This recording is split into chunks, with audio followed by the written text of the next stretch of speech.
Hey guys, welcome to It's Soul Time, episode 19. Today we're going to talk about peanut butter and cocktails.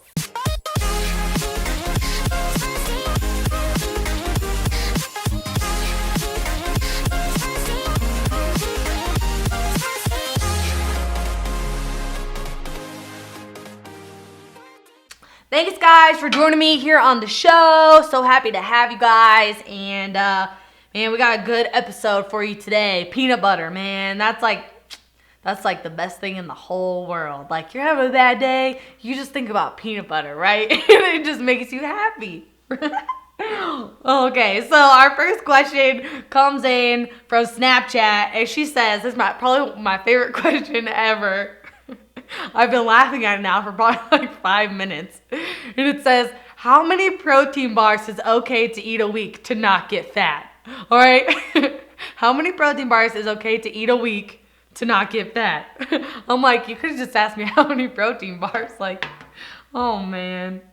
Oh, you guys are silly sometimes. All right. So for me, I'm not sure if she's asking me like, what's the borderline here? Like, how many can I eat a week? Is that like, I can eat 100, but if I eat 101, like I'm going to get fat? Or if she's asking me like, how many do I eat to not get fat? Like, how many meals do I need to replace with a protein bar to not get fat? But I still love this question.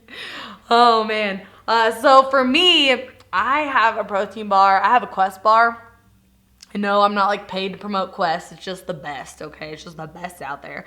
But I have one probably every single night. Like 9 o'clock at night, I'm craving something sweet. I'm like, oh man, I want some chocolate.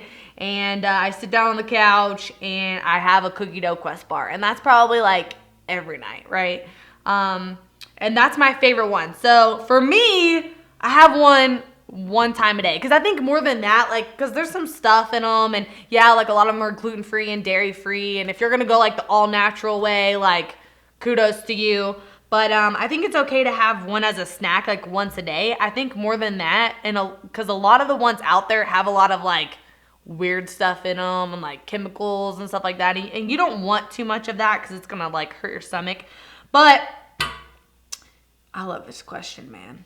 I love this question. So I don't know what her name is, but protein bar girl, you can have at least one a day, every day a week to not get fat, okay? Favorite question of all time, this one. So this young lady asked me on Snapchat, do I have to give up my cocktails? And, you know, I don't really drink and stuff anymore, but let me tell you something. Cocktails are sneaky,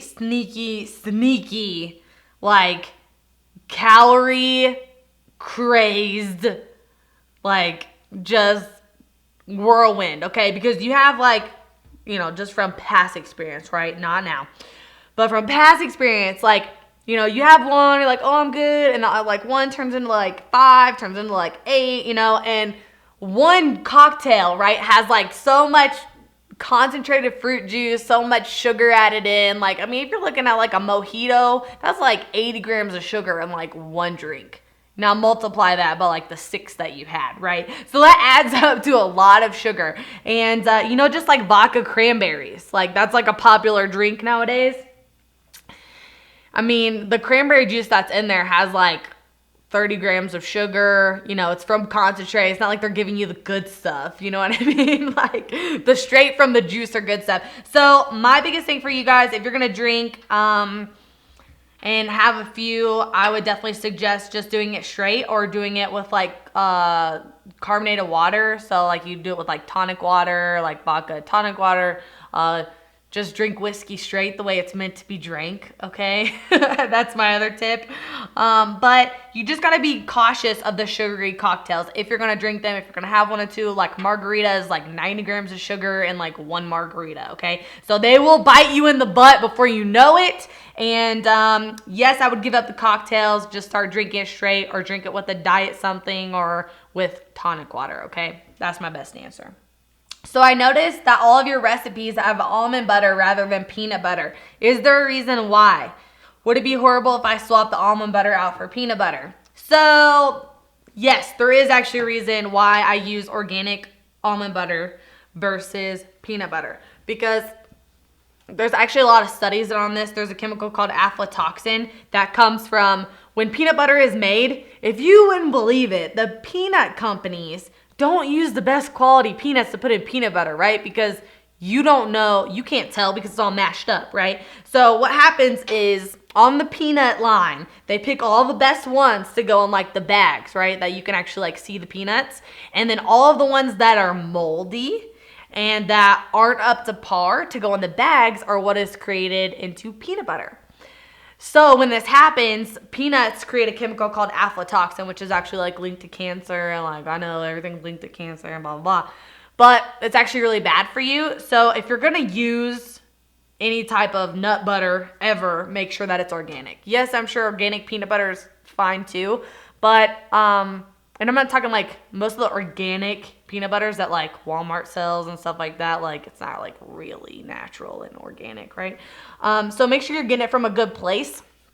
And I like the way that like Sprouts and Whole Foods and stuff, you can make your own. So you can see the peanuts that's being turned into your almond butter. So they're not like moldy and gross and like, right? Like scary. But definitely stick with like an organic nut butter. I just don't like the organic peanut butter, so I use organic almond butter because I just think it's like creamier and nicer. And by the way, a lot of you are probably like, but there's like all that oil that sits on the top. Well, if you like store it upside down, then it has the opposite effect, right? Just so you guys know. And my favorite one is probably Maranatha. It's probably my favorite almond butter. But Sprouts and Whole Foods have like a million bazillion kinds. So go play around, see which ones you like that have the consistency of stuff that you like. But just stay away from like the Jifs and the Peter Pans. And as long as you do that, you'll be A-okay. All right, next question. What do you use for dressing? So if you guys follow me on Snapchat, Instagram, you guys see I make like a ton of like big, huge salads all the time. I kind of like make up my own dressing, right? So after I make the salad, I toss it in lemon juice. So I'll like squeeze a whole lemon over it. And then I add like a little bit of like Bragg's liquid aminos, which is like a soy sauce alternative. And then usually just like a little bit of a little bit of olive oil. I'm on the topic of almond butter. Yeah, I wish I was putting almond butter on my salad. That actually sounds like a good idea. So then I put olive oil and then I put fresh ground pepper and then I just like, toss the whole salad in that and it's so good. Like it's so good. You'll never even miss salad dressing ever again. I promise. Go try that. So I hope this helps, guys, and I'll see you next time.